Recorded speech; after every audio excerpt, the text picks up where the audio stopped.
हर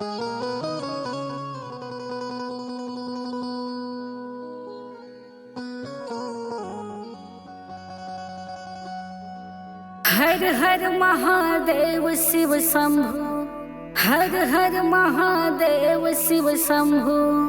प्रेम से बोलो शंकर भगवान माँ पार्वती की जय, संग में कार्तिक गणेश की जय।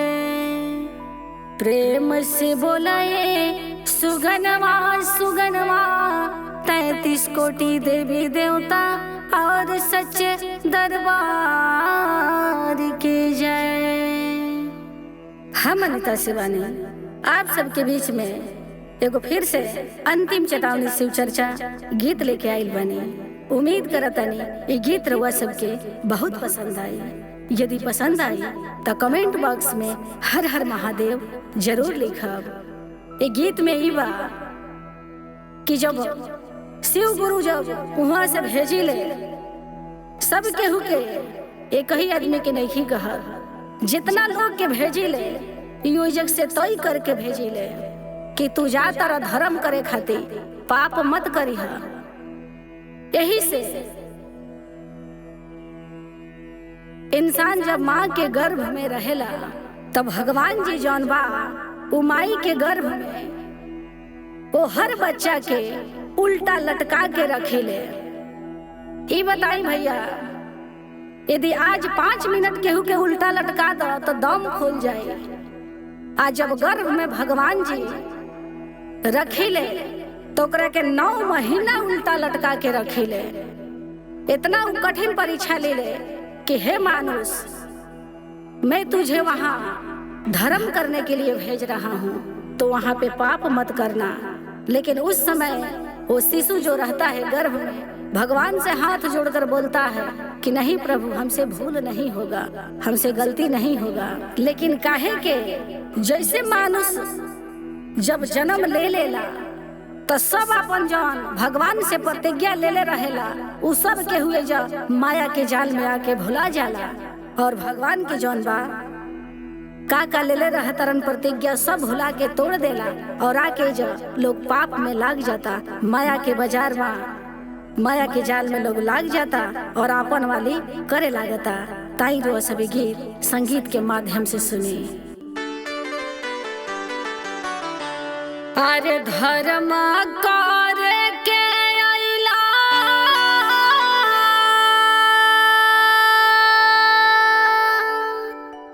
अरे माया में भुलाई रे गइला।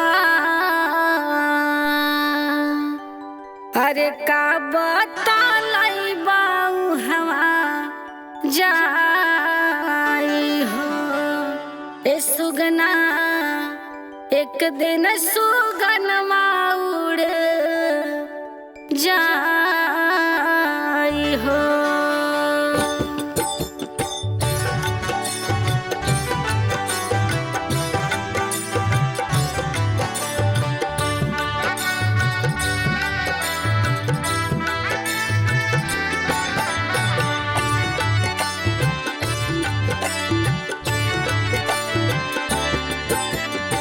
धर्म करे के अइला, माया में भुलाई रे गइला।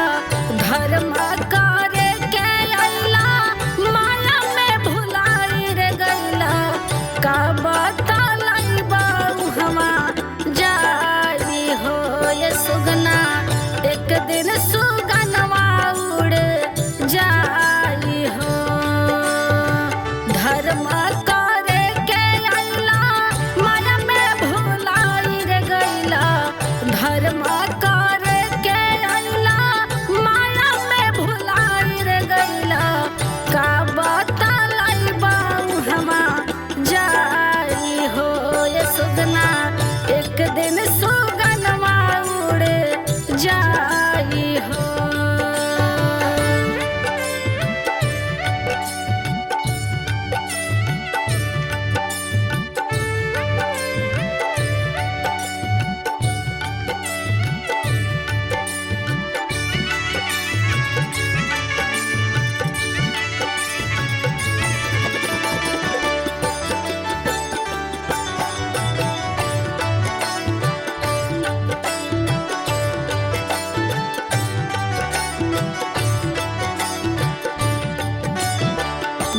रे जाता नावा से पहिला जाना मामा कैला नानी मन कवन काम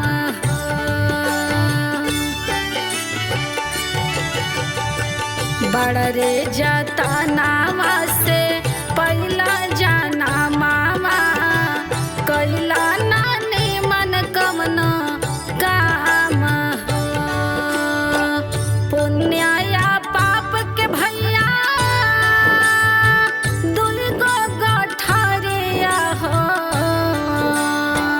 पुण्य या पाप के भैया दुर्गो गठरिया हो का बतलाई बाऊ हवा जाई हो ये मानुष एक दिन सुगनवा उड़े जाई हो ये मानुष एक दिन सुगनवा उड़ जाई हो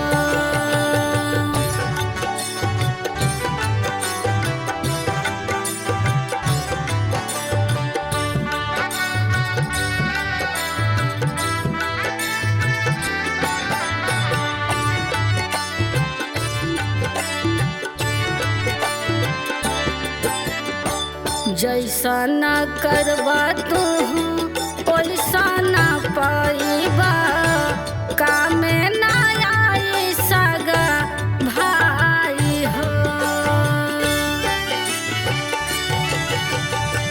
जैसा न करबा तू वैसा न पाइबा कामे न आई सगा भाई हो भव सागरवा में तो डूब जाइबा हो भव सागरवा में मानुष तो डूब जाइबा हो का बतलैबा हमा जाई हो ये मानुष एक दिन सुगनवा उड़ जाई हो ये मानुष एक दिन सुगनवा उड़ जाई हो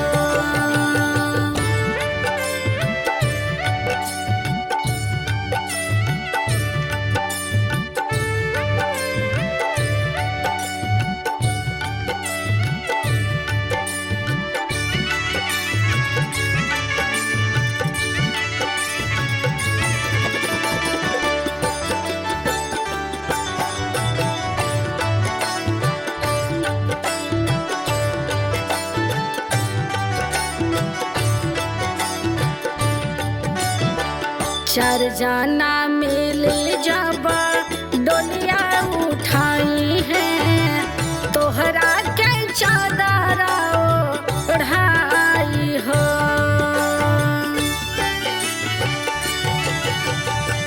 चार जाना मिली जब डोलिया उठाई है तोहरा के चादर ओढ़ाई हो पाछ दैबा मानुष रोई तो हर मानवा हो पाछ दैबा